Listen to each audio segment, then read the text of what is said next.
जय शीतला माता की। भक्तों, आप लोग देववाणी संगम चैनल के माध्यम से शीतलाष्टमी की कहानी का श्रवण करेंगे।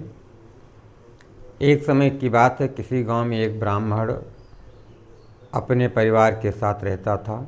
उसके परिवार में ब्राह्मण की पत्नी, 2 पुत्र और उनकी बहुएं रहती थीं।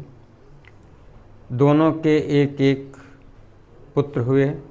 एक समय शीतलाष्टमी का त्यौहार आया तो ब्राह्मणी और उसकी बहुओं ने शीतला सप्तमी की रात को भोजन तैयार किया। इसके बाद शीतलाष्टमी के दिन सभी ने शीतलाष्टमी की पूजा की और कथा सुनी।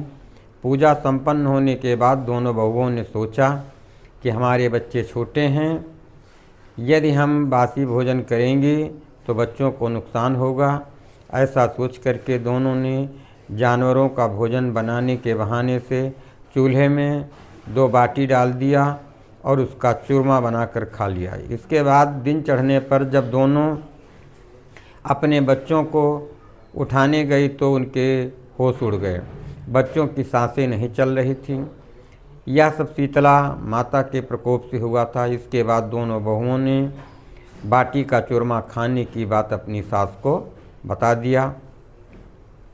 तो उसकी सास ने कहा कि तुम दोनों ने माता शीतला का अपमान किया है, अब तुम दोनों मेरे घर से चली जाओ। इन बच्चों को जीवित लेकर ही मेरे घर में आना। तब दोनों रोती हुई अपने बच्चों को साथ लेकर के जंगल की ओर चली गई। जंगल के रास्ते में एक सूखा पेड़ मिला जिसके नीचे ओरी और शीतला नाम की 2 बहनें बैठी हुई थीं। दोनों के सिर में बहुत जुएँ पड़े हुए थे। दोनों बहुओं ने ओरी और शीतला के सिर से जुएँ निकालने का काम किया। जुओं के निकल जाने से ओरी और शीतला माता ने शीतलता का अनुभव किया। तभी दोनों ने उन बहुओं से कहा कि तुम दोनों ने मेरे सिर से जुएँ निकाल करके मुझे शीतल किया है, इसलिए जैसे हमें शांति मिली है वैसे तुम्हें भी शांति मिले। यह सुनकर के दोनों बहुएं कहने लगी कि पेट का दिया हुआ लेकर के हम दोनों मारी मारी फिर रही हैं, परंतु शीतला माता के दर्शन नहीं हो रहे हैं।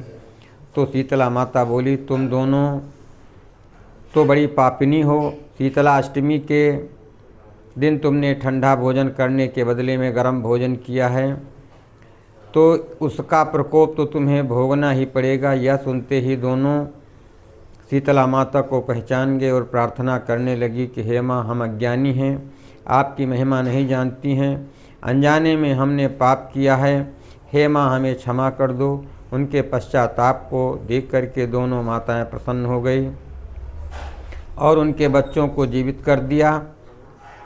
तब वे दोनों अपने बच्चों को साथ लेकर के अपने घर पहुंची। बच्चों को जीवित देख करके ब्राह्मणी और उसका परिवार बहुत प्रसन्न हुआ। दोनों बहुओं ने माता शीतला की सारी बात अपने घर वालों को बता दिया और बोली कि हम अपने गांव में भी माँ शीतला का मंदिर बनवाएंगे। इसके बाद मंदिर बनवाया। गांव वालों की भी आस्था शीतला माँ पर बहुत हो गई। अब गांव वाले भी माता शीतला की पूजा करने लगे। प्रेम से बोलिए शीतला माता की जय।